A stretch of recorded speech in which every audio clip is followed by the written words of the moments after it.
feeding my spirit. All right, Philippians chapter 1 and verse 27. Look at all those people Miss Linda's beating sitting down. That's impressive. I know. They're just going to miss out. I'm sorry, Philippians chapter 2 and verse 1. We're going to be in Philippians chapter 2 and in verse 1. If you'd like to open up to Philippians chapter 2 and verse 1. Philippians 2:1 begins, therefore, if there is any consolation in Christ, if any comfort of love, if any fellowship of the Spirit, if any affection and mercy, fulfill my joy by being like-minded, having the same love, being of one accord and of one mind. Let nothing be done through selfish ambition or conceit, but in lowliness of mind, let each esteem others better than himself. Let each of you look out not only for his own interest, but also for the interest of others. And so he begins here to give us some more practical kind of commands and instructions. Chapter 1 has very much been what you would call an introduction, as well as laying the groundwork, the base work, the principles of how do we handle conflict, especially within the church. What is the mindset that will give us a more mature response to conflict? Chapter 2, he begins to give us a little bit more of the practical side of that, although not as practical as he will get later in the book. And in particular, remember we said Philippians is all about the mind. It starts in the mind. What you think dictates how you respond to people, how you talk to people, how you react to people. And so there's a heavy emphasis here in chapter 2 as well on our thoughts about one another.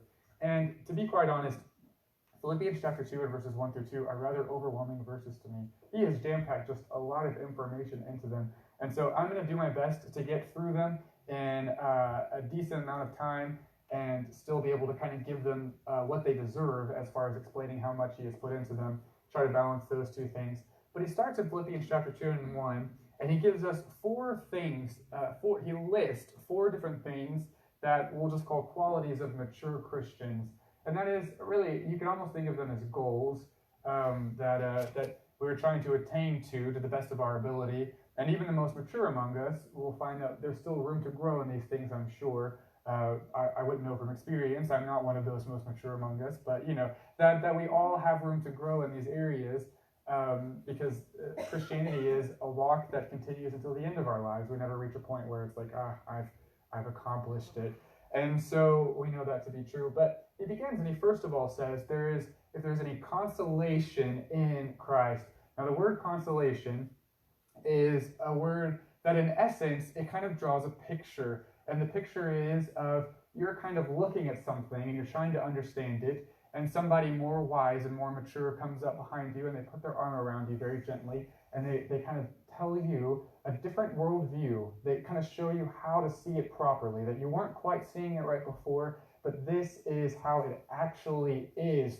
And who specifically does he say that worldview is coming from? And right there, is it any consolation in Christ? And so he says Christ has a worldview, and that's true. God sees the world in a particular way. And because he made the world, and because he keeps the world going, Hebrews chapter 1, verses 1 and 2, because he is the author of everything, and because he's the one who ultimately will end the world, really, it's his view of the world that's correct. It's his view of the world that's right.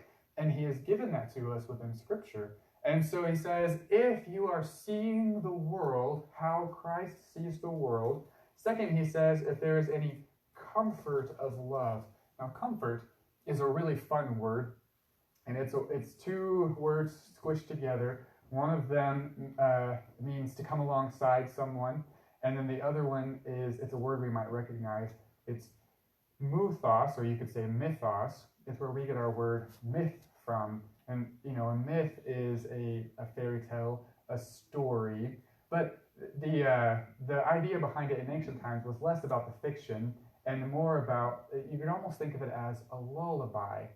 And so that's, you think, this is not working, is it? I keep pushing buttons and nothing is happening. There you go. Okay, so he says, that if you were down, if you were out, if you're struggling, then there is almost a mother-like figure that sings you lullabies and kind of brings that sense of peace back to you. And he says that in particular, it's the comfort of love.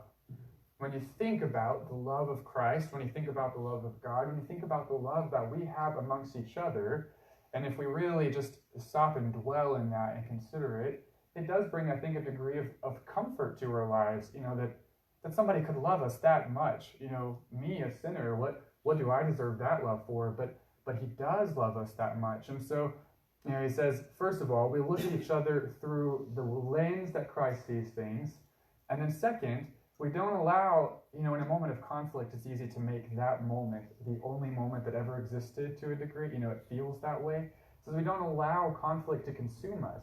Always be playing in the back of your mind that lullaby of love, that continuous sort of reminder of what God has done for you. And that will give you the big picture that you need to see conflict the way Christ would see conflict and not let your emotions sort of take over. 30 says, if there is any fellowship of the Spirit, and fellowship is just the idea of sharing. Throughout Paul's epistles, he often uses the word fellowship in truth to describe the financial support that they give him, that he has a job to do, and that they fellowship in that job, in his preaching and such, because they support him financially. Fellowship, it often has to do, you think 1 Corinthians chapter 12, where it talks about the body and how we're all one and that we all share in this mission together. And I think the Spirit, as we talked about this morning, the Spirit gave us the Word, and that's our mission, to spread the Word. But in the first century, the Spirit also gave them the miraculous gifts, that they were to go out and to perform these gifts so that they could encourage one another and convince others to obey the gospel. And so in essence, when you're talking about the fellowship of the Spirit, you're talking about what the Spirit gave us that we share.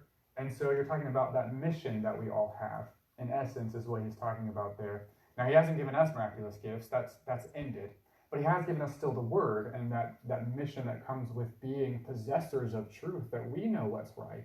We know the worldview of Christ. We know the comfort of love. And therefore, we have this mission to go and to share that with all people.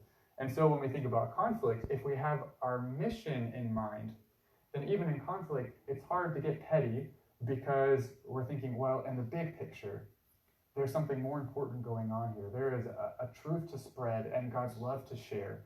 And so I don't want to hinder that by making this one moment too big, bigger than it actually is. And then fourth, he says, if there is any affection and mercy. And it's kind of a neat progression that he's built here. Affection is literally the word for your gut in the Greek language. And so that's, you think that's where you feel deeply. You have butterflies in your stomach, you have deep feelings. And it's, just as a side note, it's vaguely interesting that scientists today have discovered that there actually is a nerve that runs from your brain down into your gut. And this nerve sends information back to your brain, and they attribute a lot of those kind of feelings that you have in your gut, deep feelings or butterflies or whatever, to that nerve. There's literally a piece of your brain in your stomach. We'll just put it that way. And so, when the Bible talks about this, it says,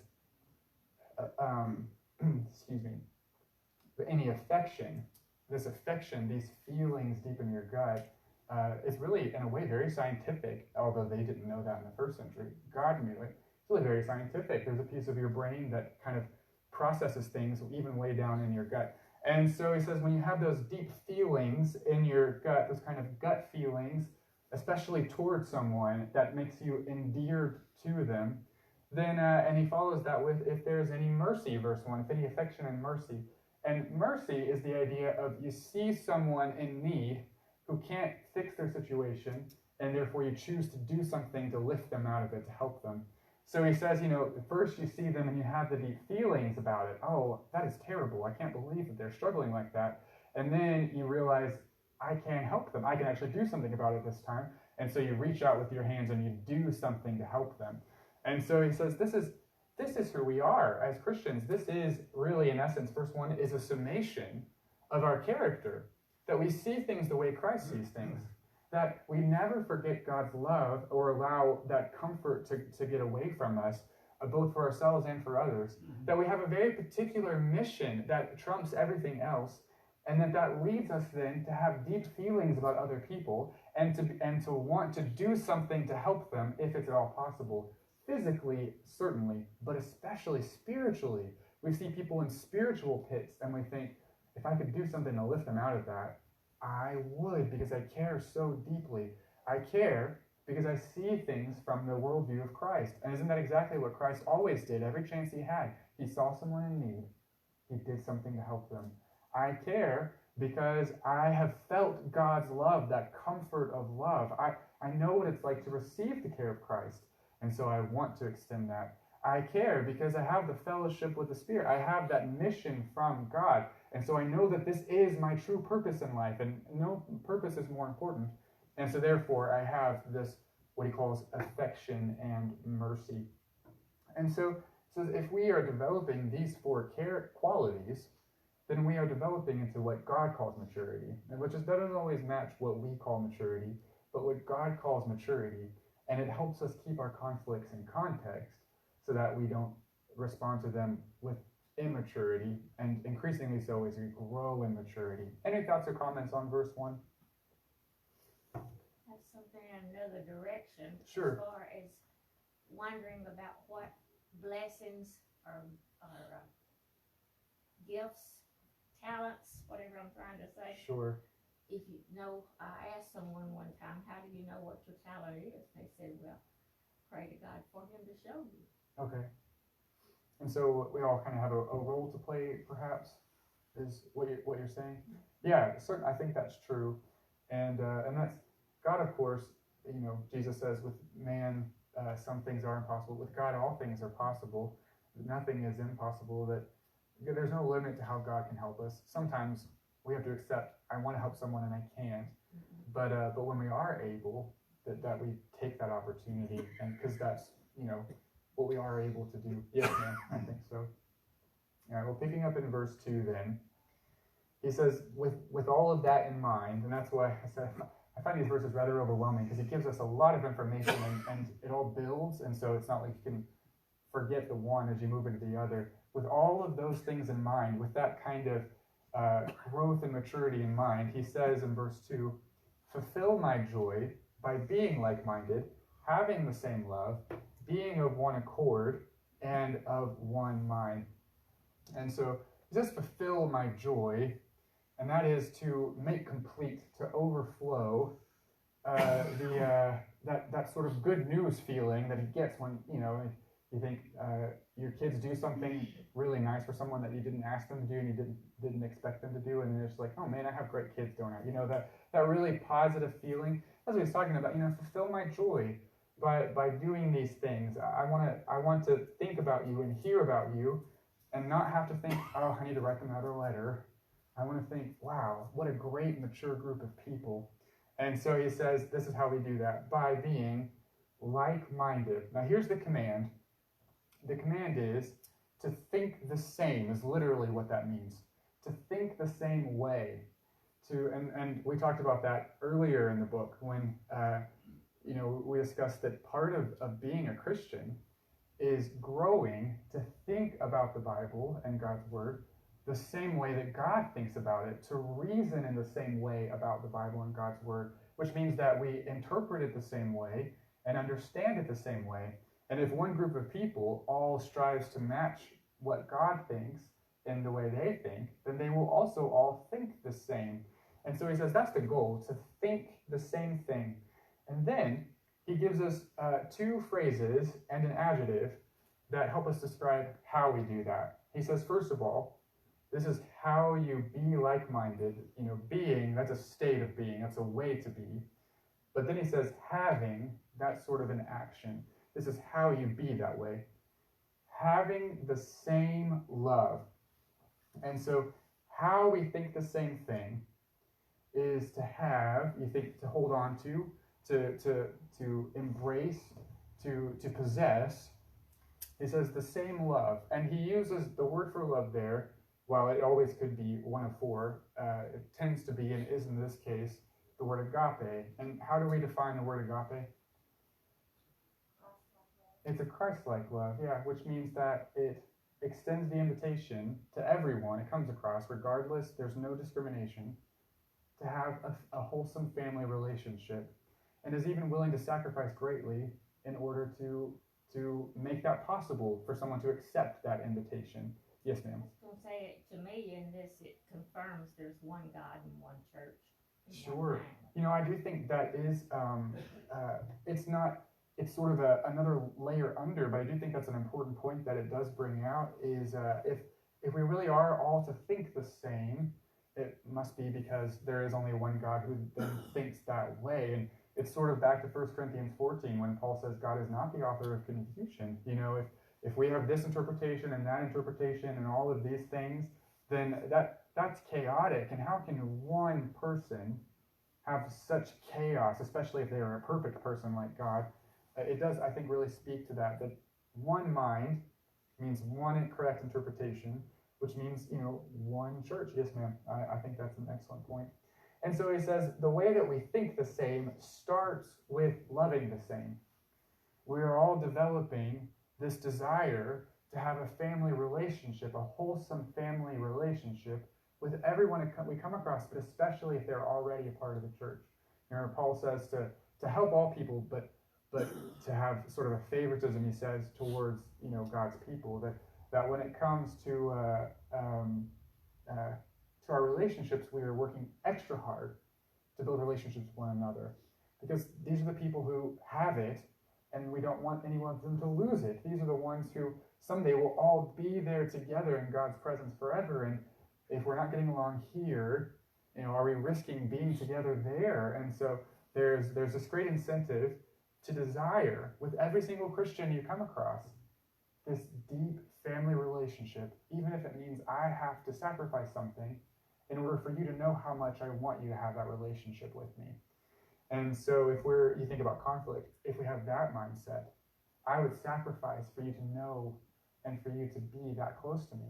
Well, it sort of makes the conflict insignificant if it's not truly a significant conflict. If it's a doctrinal matter, that can be different. We can still express our love and our sacrifice for one another, but it doesn't always resolve. But anything else really becomes very insignificant when we have that mindset toward one another.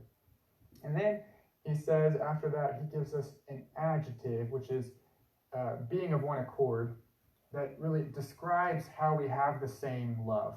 This is the adjective that tells us about that one love. And literally it says, with united souls. And you think about the soul is an extremely personal and intimate thing. Like that, you have your soul and nobody else's soul, right? It's yours. And the word soul in the Bible is sometimes translated soul, but sometimes it's translated life.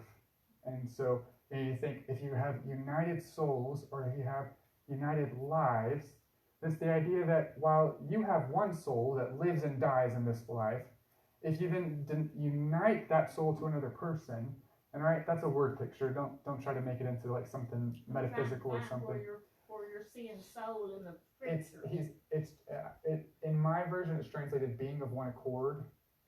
Yes. Yes, ma'am. And literally, that is united soul is what that says.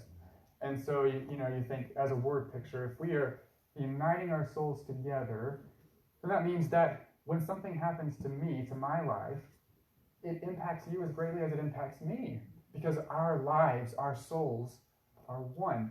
An example of this, I think a really great example of this, is in 1 Samuel chapter 18. Turn with me to 1 Samuel chapter 18. And you're familiar with the relationship, the friendship that was shared between King David before he was king and the son of Saul, Jonathan, and how close they were, the kind of friends that they were. And it says in 1 Samuel chapter 18 and in verse 1, 1 Samuel chapter 18 and verse 1, it says, "Now when he had finished speaking to Saul, the soul of Jonathan was knit to the soul of David." That's just really a beautiful way to put it, that knitting is kind of the weaving of one, not just one weave, but you just back and forth. You keep weaving until it's interlocked, two yarn or two whatever are interlocked over and over and over again to make a very tight kind of cord, and then you add an add to that. And so they're knitting their soul together. And it says Jonathan loved him as his own soul. Whatever happened to David, Jonathan felt it personally, and he felt it deeply. Yes. Wouldn't it be wonderful if all yeah, I think that's really Paul's point is think of what a church that would be. When Jesus says they'll know you because of, I like that song that we sang this morning when he says they'll know you because of your love for one another. When we are together but not knit together, we don't really have that love. And, again, Philippians is about the goal of maturity.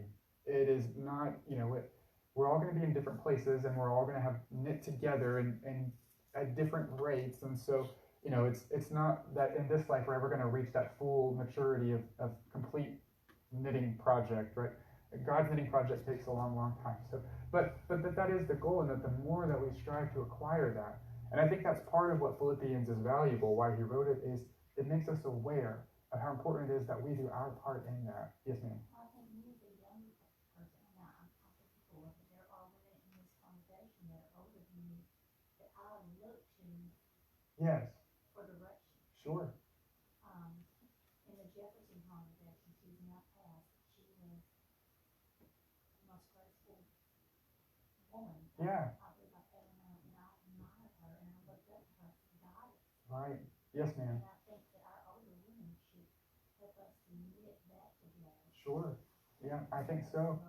And it's true for the men too, and the men to the women. Although certainly, the Bible talks about how to be careful about the relationships that we build, even the men to the women, that we were all knitting together. And I just think 1 Samuel 18:1 is just a really great description. The point is, nothing could happen to David that Jonathan wasn't deeply concerned about. When they stood up and they said, well, David has COVID, Jonathan felt that deep down. When they stood up and said, David, whatever we say up here, that as we knit together, and that's, it's not just, it can't just be a forced feeling, right? I really want to feel close to that person. It's time together. It's helping one another. It's all the things that really Philippians 1 has talked about, all those things together. And it's that when you see the world from how Christ sees it, and when you are seeing the bigger picture, even when conflict comes up, if we are that closely knit together, it would take some significant conflict to rip us apart. It would be something really dramatic.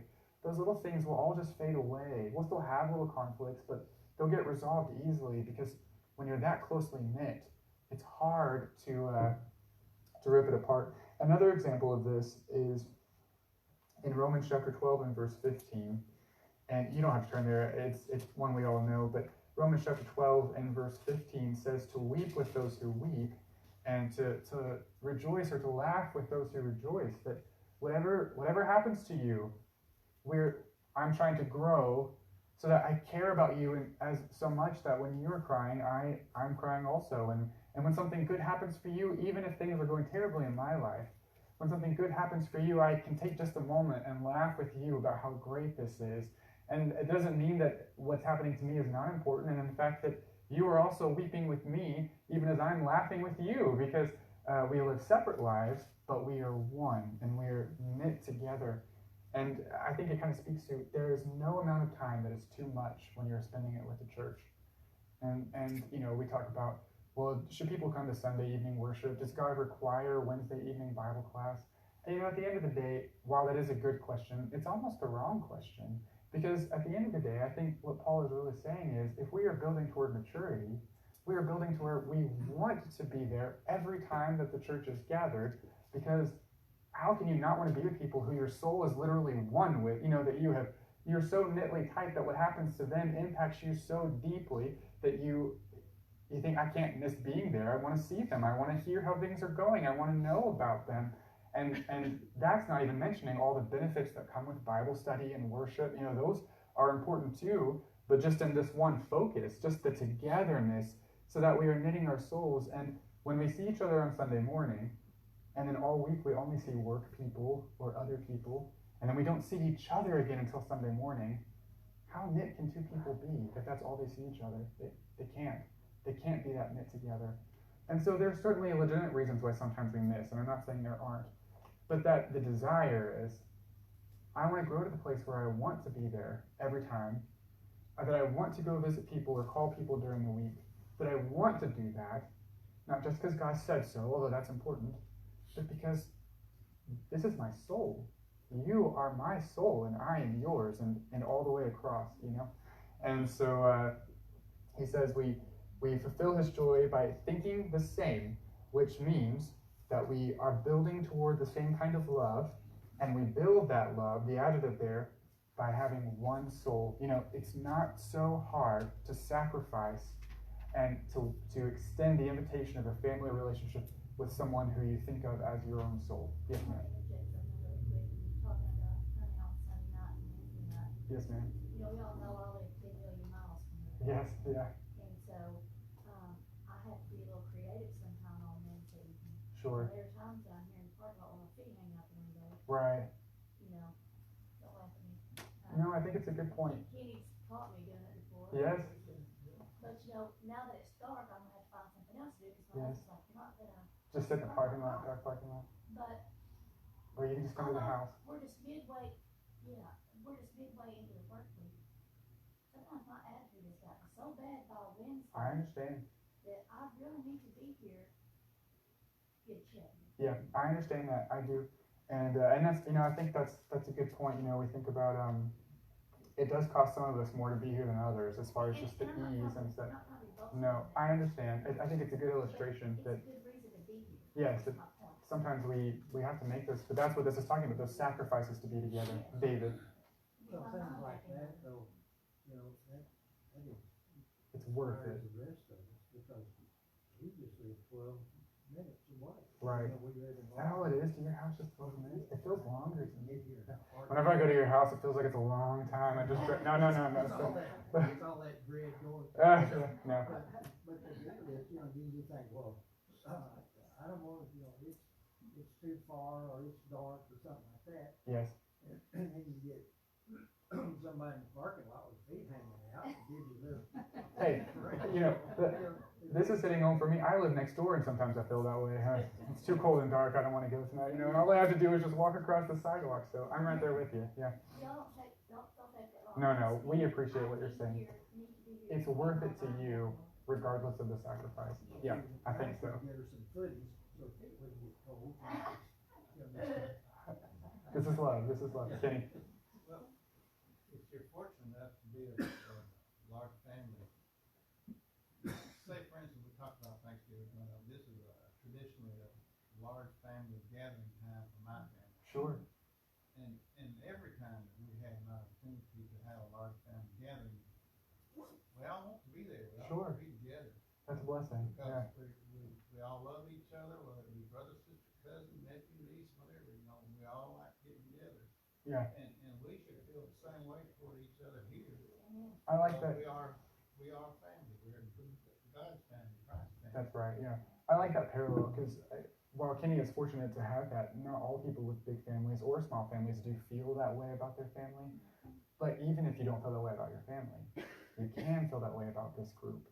You can feel that way about this group. To a degree, Jesus says, you know, that whoever has, and you know, he says lost, but we can still make the same parallel.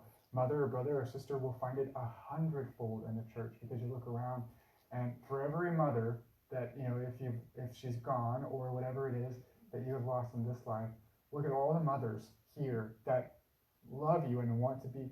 For every son or daughter, for every cousin, for whatever it is that you don't have as much access as you want, or they're gone, or whatever it is, this can always be so much more than that.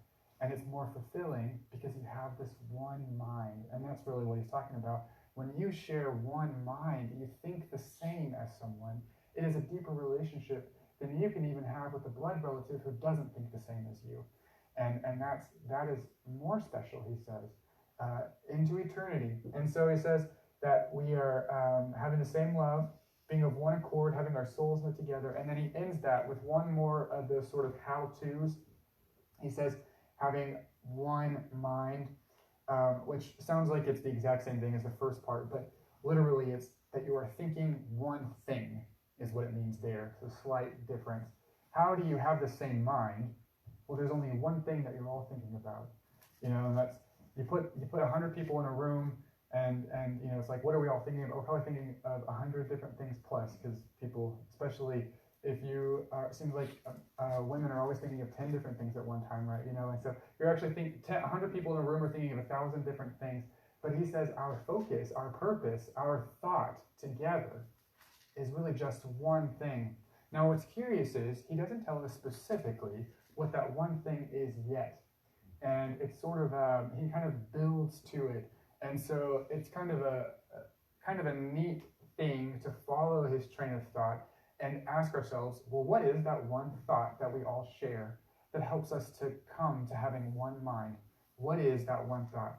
So he picks up in verse 3 and he says, let nothing be done through selfish ambition or conceit, but in lowliness of mind, let each esteem others better than himself. And so, in essence, he gives us two nots to don't do this, and then two yeses to do this thing. I think Cody is locked out. If someone could let him into the building back there. So, and so, first of all, the not. He says, let nothing be done through selfish ambition. Now, we looked at selfish ambition before. We looked at it when we looked at the works of the flesh in Galatians chapter 5.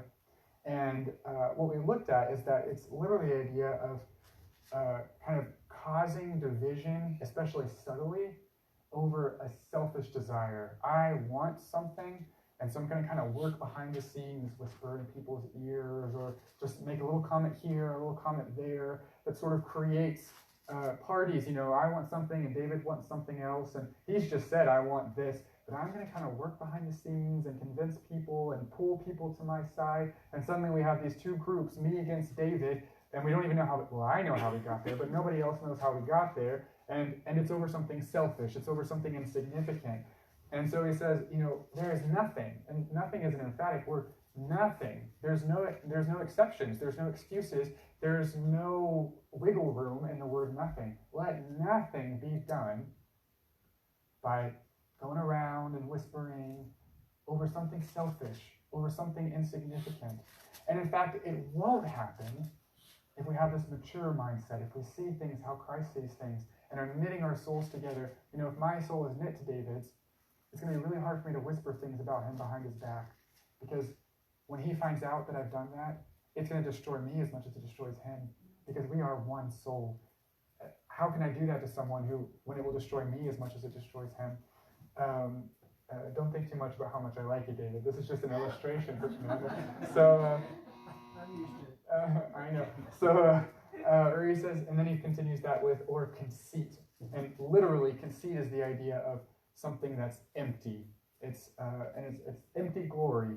Some way that you are going to bring to yourself attention over something useless, over something empty. Yes, ma'am. It is. That's exactly, yes. You think somehow you are drawing attention to yourself, but it's over something that's insignificant, and it's also probably creating division is really that emphasis here. And so you want everyone to know that you did this or that, or you want everyone to know how special you are, and you're not getting the attention or the thanks or the praise that you feel that you deserve, and so you kind of cause a kerfuffle, or you've caused a stink of some kind in order to get people to recognize just how special you are. And he's not at all saying that the things that we do are not important or that we shouldn't receive thanks. He's saying promoting worthless praise is the opposite of what we do if we're seeing things how Christ sees them, if we're knitting our souls together and loving one another, if we're thinking the same. If we're thinking the same, then it doesn't really matter if people know exactly how much I've done or haven't done. If we're thinking it's because we all have that same thought, whatever that thought is, we're still working that out, but we're all thinking we have the same goal. And so it's not so important that everyone recognizes me for how special I am, even though I am just a special. No, I'm just kidding. He says this is what we don't do. We don't do things for our selfish desires or for our selfish glory. Instead, he continues. Before I continue, any thoughts or anything on what we've looked at so far? All right. He continues. Yes, David. We've been talking about things to do and now getting to some things to don't do. Yes. But I just keep wondering, if we're going to be of one mind and we're going to care about each other, what does that look like in actions? That is what he's goes on? Building towards. Yes. That's exactly what he's building towards. Yes, ma'am. If you love one another, you love them as a brother, you don't have to put Yes. to death or something, how that go. Well, are you talking about 1 John when he says that true love or real love will lay down his life for his brother? Yes, that you'll sacrifice yourself for family. Yes, that's right, for spiritual family. Yes, that's just it. How can we do things for people who we also would die for? I think that's a good, yes.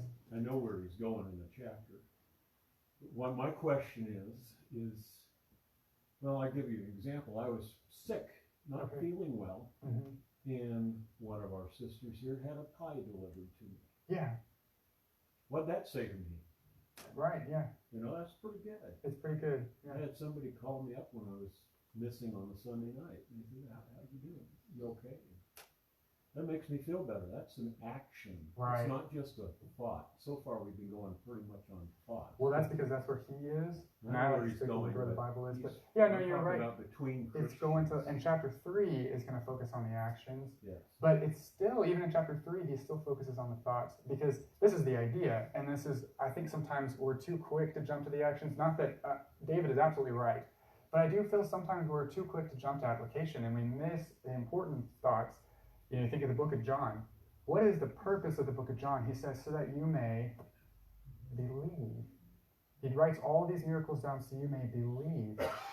Don't move past the idea of belief too quickly, even if you're already saved. Because if you believe it, the actions will follow. Now, it has to be matched with knowledge, what actions are good. But if you believe it, the actions will follow.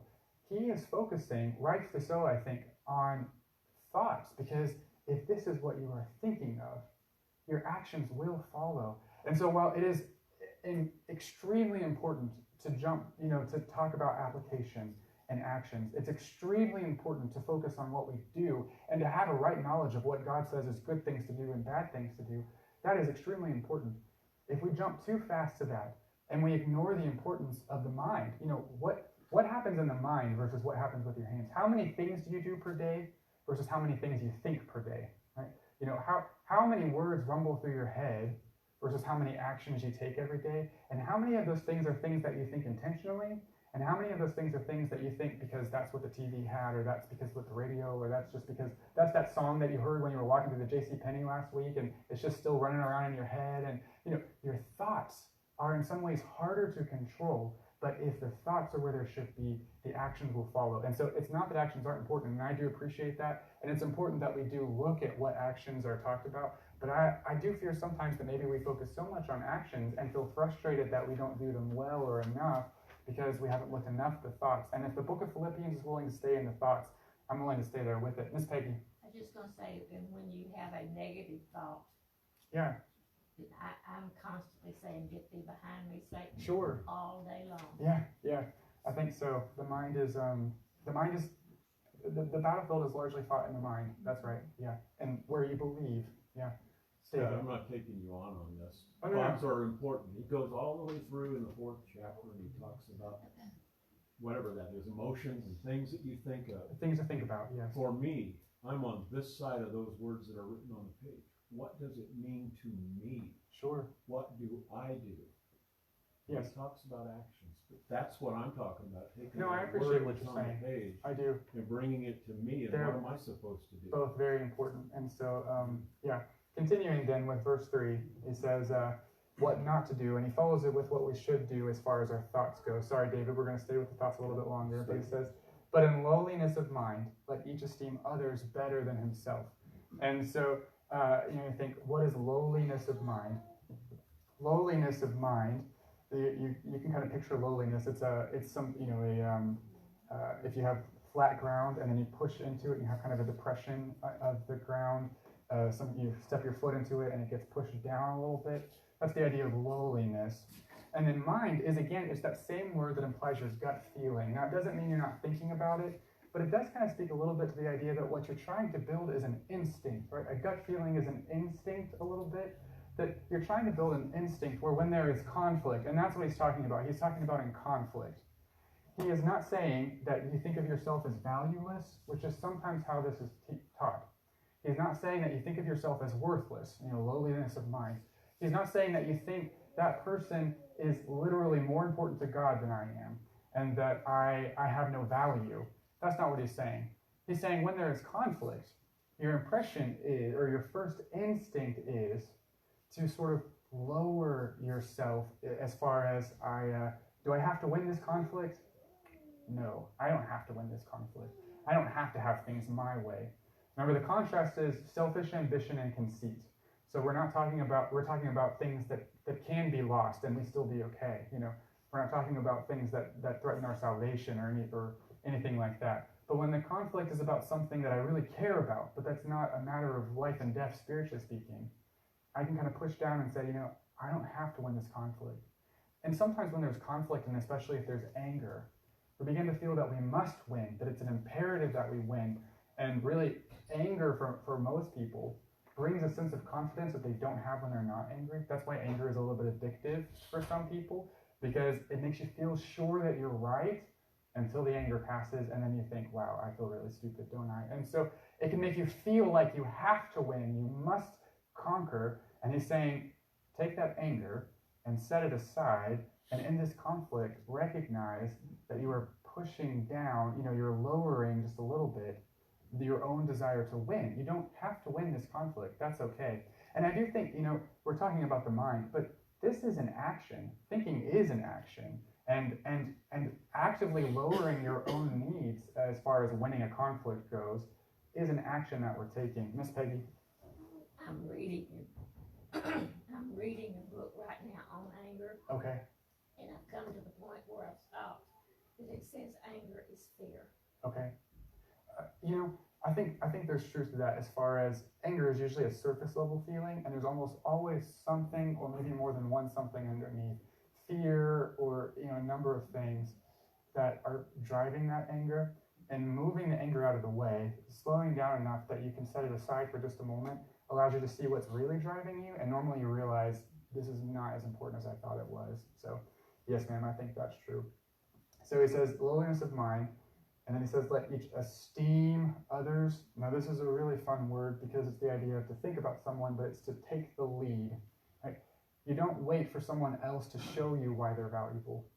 You don't wait for someone else to convince you that they are worth something. You take the lead. You esteem them.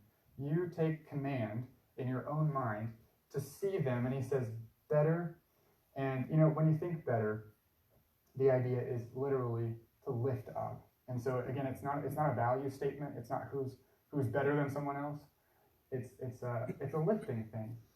In this moment of conflict, maybe I don't really like what they want. Maybe it's not really how I would do things, but I'm going to choose to lift up how they want to do it and push down how I want to do it, so that we don't have this conflict anymore. Because that's worth it for someone who my soul is knit to. And if I see them how Jesus sees them, then it's worth that in this moment of conflict. And any comments on that? If not, we'll skip to go to verse 4, where he says, let each of you look out not only for his own interest, but also for the interest of others. And this is a really interesting kind of idea, because he's kind of saying, here that when he talks about look out, it's literally the word scope. You know what a scope is? You put one on your gun or something like that. And how much can you see in a scope? Very minimal, just a small amount. But he does say there, he doesn't say not to look out for your own interest, right? He says, look also out for his interest, the other person's interest. He says, don't be selfish. Don't just look out for you. Look out also for them.